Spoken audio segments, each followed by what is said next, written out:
오늘은 한국교회가 함께 지키는 장애인 주일입니다. 통계를 보니까요, 대한민국의 장애인 통계가 2023년도 기준으로 등록 장애인 수는 264만 2천 명이라고 합니다. 전체 인구 대비 비율은 5.1%, 20명 중에 1명은 장애를 갖고 있다는 뜻입니다. 특별히 이 안에는 65세 이상 나이가 들면서 후천적으로 장애를 갖고 계신 분들이 53%나 된다고 합니다.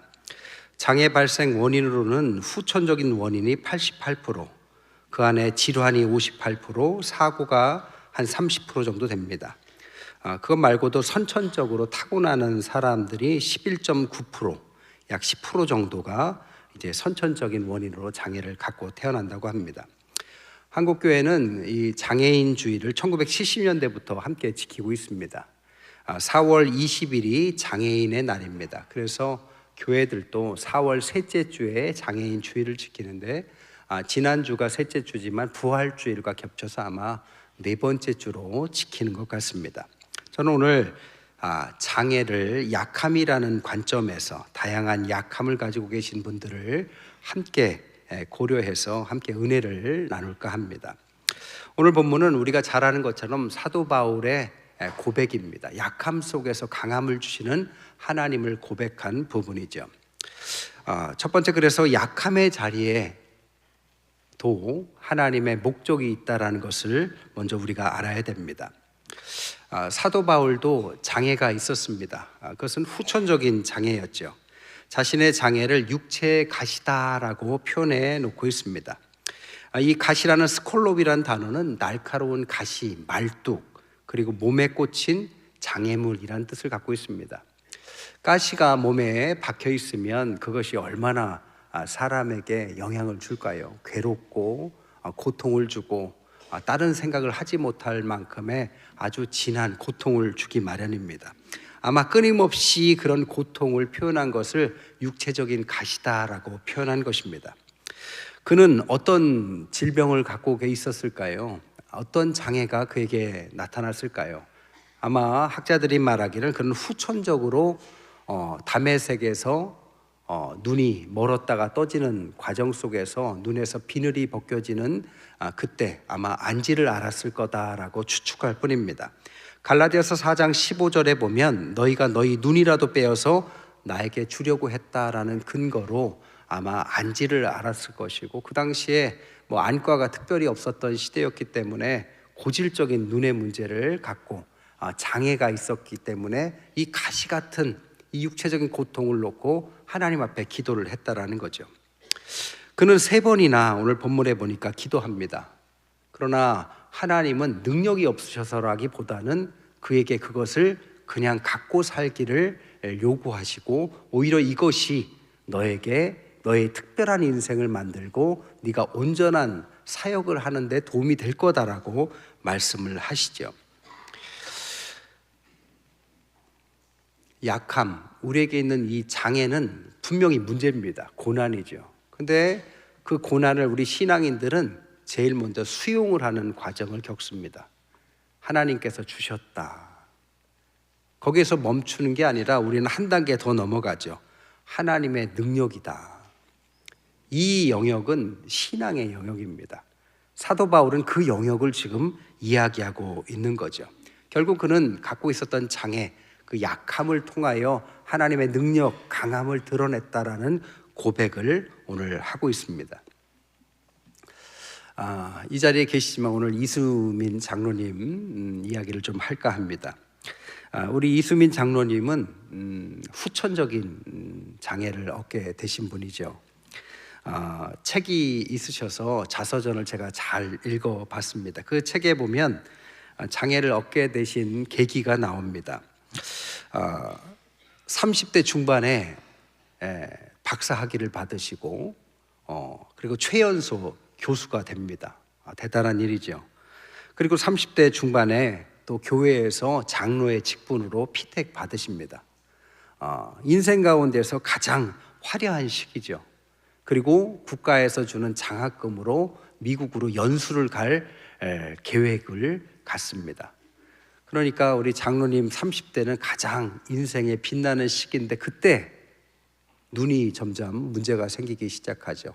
녹내장이 왔고 여러 방면으로 고치려고 하셨지만 그게 뜻대로 안 되고 실명까지 이르릅니다.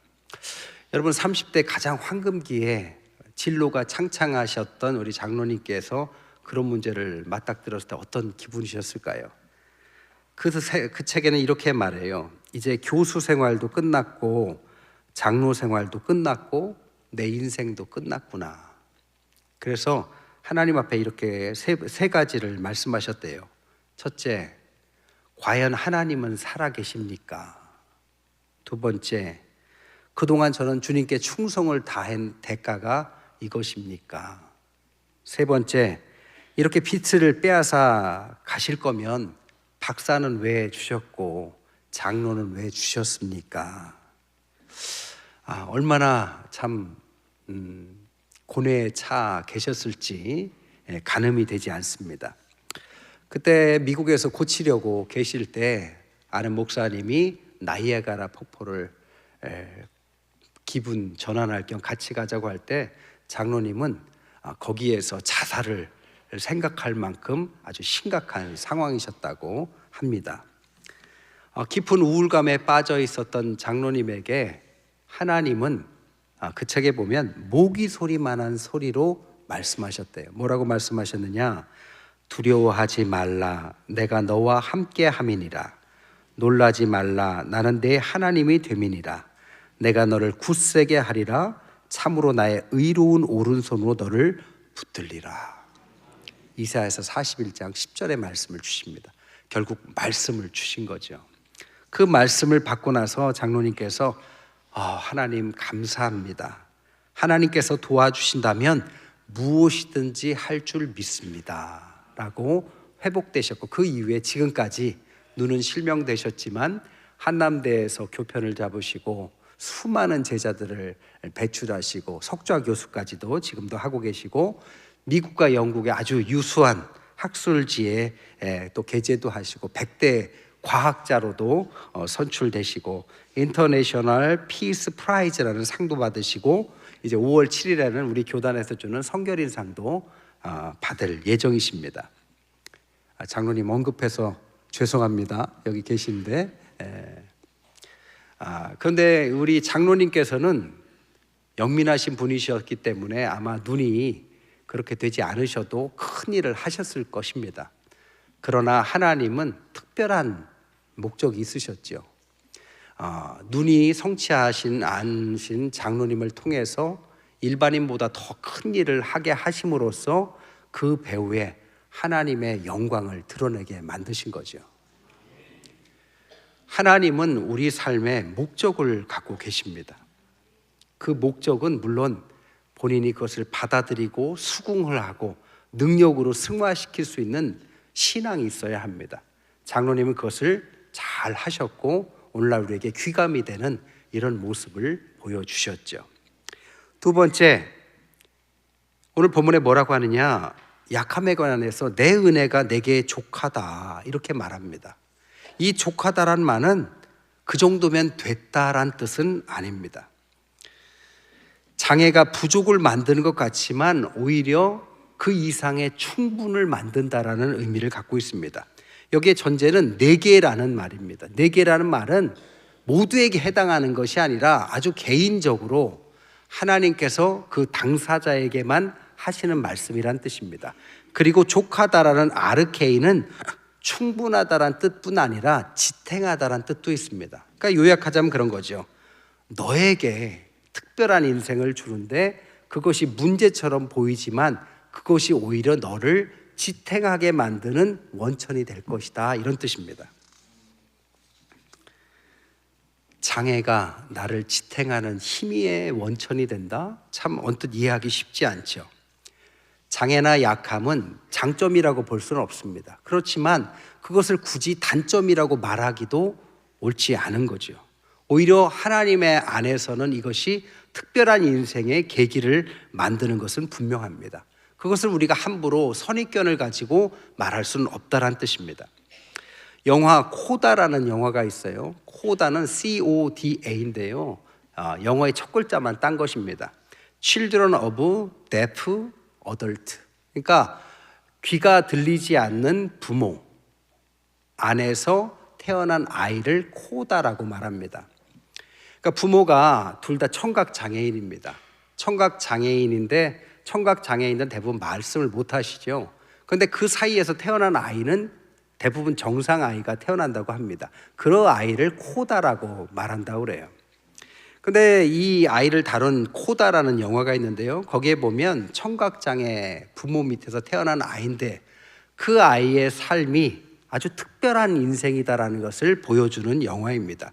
실화를 바탕으로 했대요. 그래서 미국에는 썬댄스 영화제에서 최초로 사관왕을 받을 만큼 수작으로 알려져 있습니다. 그 이야기를 보면 그래요. 부모가 귀가 들리지 않고 말을 못하니까 온 가족이 침묵 속에서 살아갑니다. 말은 뭘 어떻게 하느냐? 수어로만 하는 거죠. 그러니까 아이가 말할 수 있지만 부모가 말씀을 못하니까 그 속에서 아이도 수어로만 생활하는 고요한 속에서의 가족을 있습니다. 그런데 그 아이가 가족은 몰랐는데 말을 안 해서 몰랐는데 하나님께서 특별한 보이스를 주세요. 그래서 목소리의 가창력이 일반인보다 뛰어난 소녀인 것이 발견이 됩니다. 그래서 버클리 음대까지 가서 오디션을 받는 장면이 나와요. 버클리 음대는 미국에서 가장 유명한 음대인데요. 거기에서 마지막 오디션의 곡을 Both Sides Now라는 노래를 부릅니다. 그때 이제 부모도 오시고 거기에 있는 오디션 보는 교수님도 계신데 노래 제목을 Both Side, 두 양면을 다루는 거죠. 소리가 없는 가족에서 자란 자신, 그 한쪽 면과 또 소리를 잘 낼 수 있는 가창력 있는 자신을 중심으로 세상으로 나아가는 또 다른 자신. 그래서 노래와 수어를 섞어가면서 마지막으로 노래를 하는 감동적인 장면이 있습니다. 여기에 보면 우리가 생각하는 것처럼 불행이 아니라 그 속에서는 그들만의 특별한 인생이 있다라는 거죠. 한국에서도 코다로 유명한 이길보라라는 영화 감독이 있습니다. 그도 영화 제목이 뭐냐, 반짝이는 박수 소리라는 다큐멘터리를 만들었는데 박수 소리를 내야 되는데 듣지를 못하니까 반짝반짝이 아마 수어로 박수 소리 같아요. 그래서 제목이 반짝이는 박수 소리입니다. 거기에서도 말하는 것이 장애가 불행이 아니다, 그렇게 선입견을 가질 필요는 없다를 말하고 있다는 겁니다. 오늘 본문에서 말하는 것을 우리가 억지로 오해할 필요는 없어요. 폴 트림 말하기를 약함은 은혜입니다라는 책에서 하나님 앞에서의 진정한 강함이라는 것은 하나님을 철저히 의지할 때 나타나는데 약할 때 우리가 그런 모습을 보이기 때문에 우리가 약함을 인정하고 하나님 앞에서 하나님을 전적으로 의지하는 삶이 어찌 말하면 가장 큰 은혜다라고 말합니다. 그 약함 속에 깃든 하나님의 은혜를 캐치하는 것이 우리가 세상 사람들이 알지 못하는 특별한 은혜가 있다라는 것을 말을 하고 있습니다. 그래서 세 번째, 또 다른 차원에서 약함 속에 머무르시는 하나님을 우리가 알아야 된다는 거죠. 9절에 보니까 오히려 기뻐하노니 이는 그리스도의 능력이 내게 머물게 하려 함이다. 10절에는 내가 약한 그때 오히려 곧 강하다, 이렇게 말을 하고 있습니다. 세상은요, 강해야 강하다라고 말합니다.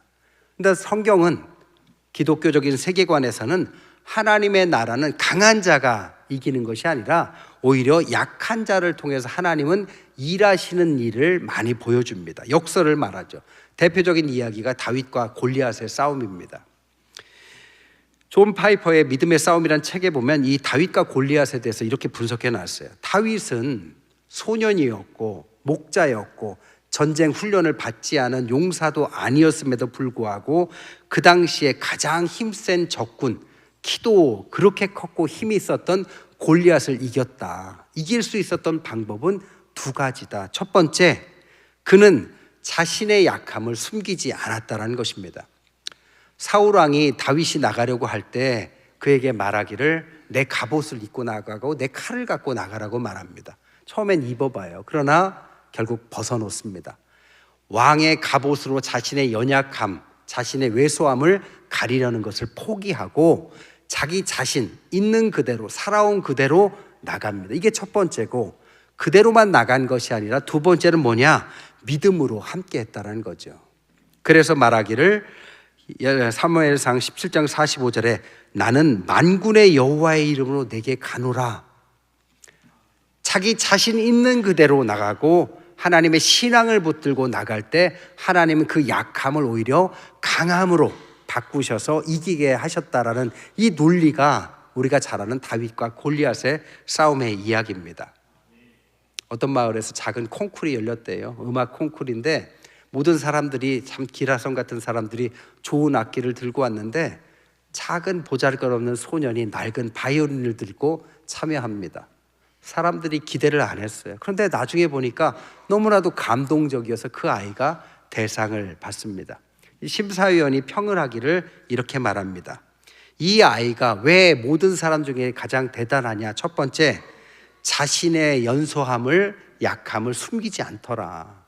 막 잘하려고, 잘 보이려고 하지 않고 그 소년 그 자체를 보여주더라. 두 번째, 음악을 통해서 그가 전할 수 있는 최대한의 진심을 전하더라. 그것이 우리 모두의 감동을 일으켜서 그에게 1등을 선사했다라고 말했다는 겁니다. 비슷한 논리죠.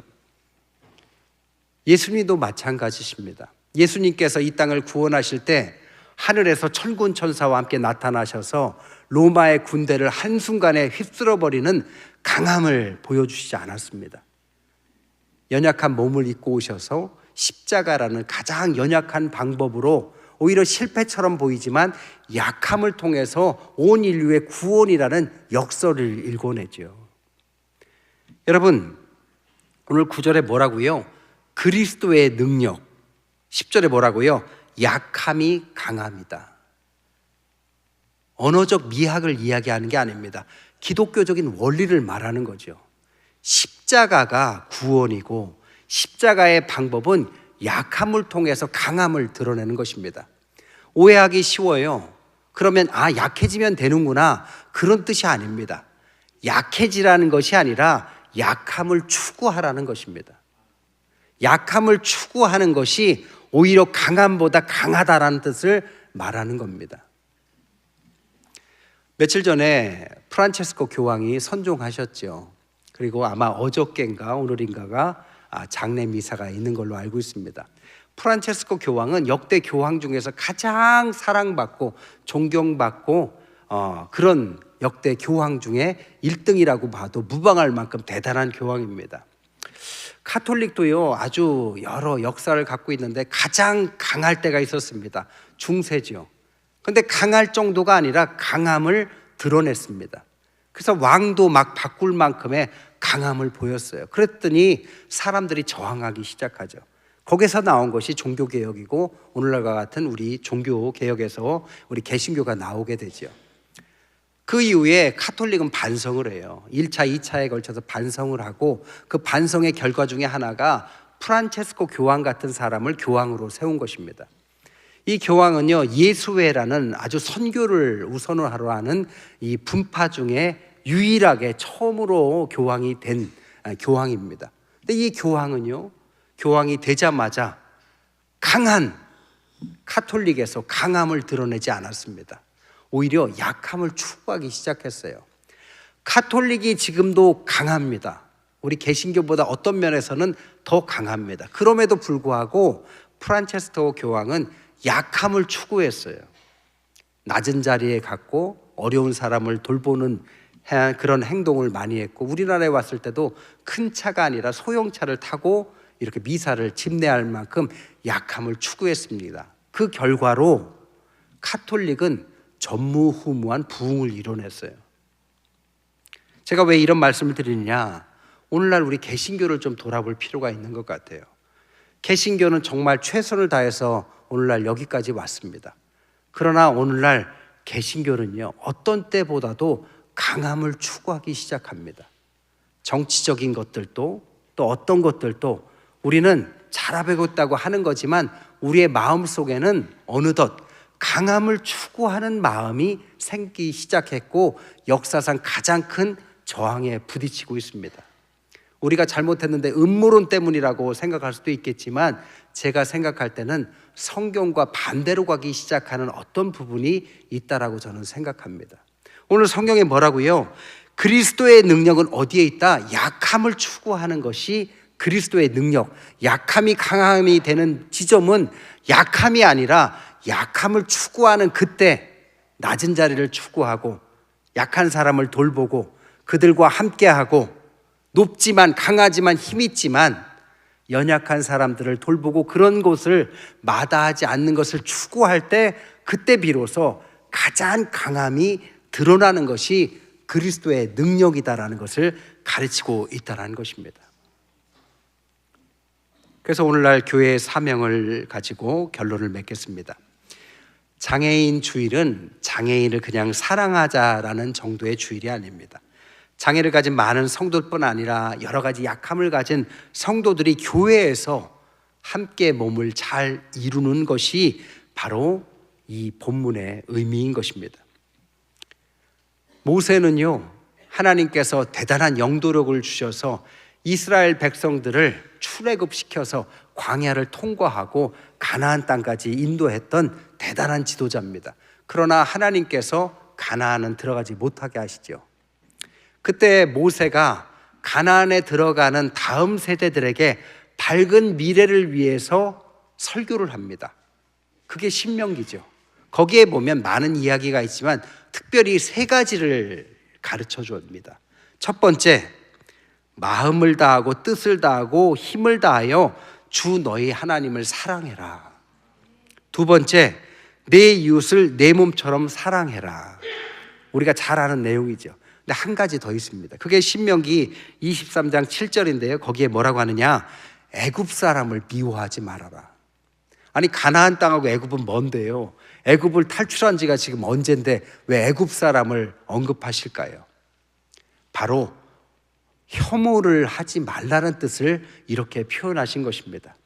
자기들을 괴롭혔던 과거의 사람들을 미워하기 시작하면 그 혐오의 마음이 약속의 땅으로 가서 자유인이 돼도 여전히 자유인이 되지 못하는 그들을 걱정해서 그 마음속에 앙금처럼 남아있는 보복의 마음, 미움의 마음, 약한 사람 위에 군림하려는 마음을 제거해라. 그래서 너희가 그들의 땅에서 낯선 나그네로 살았던 그 마음을 잊지 마라.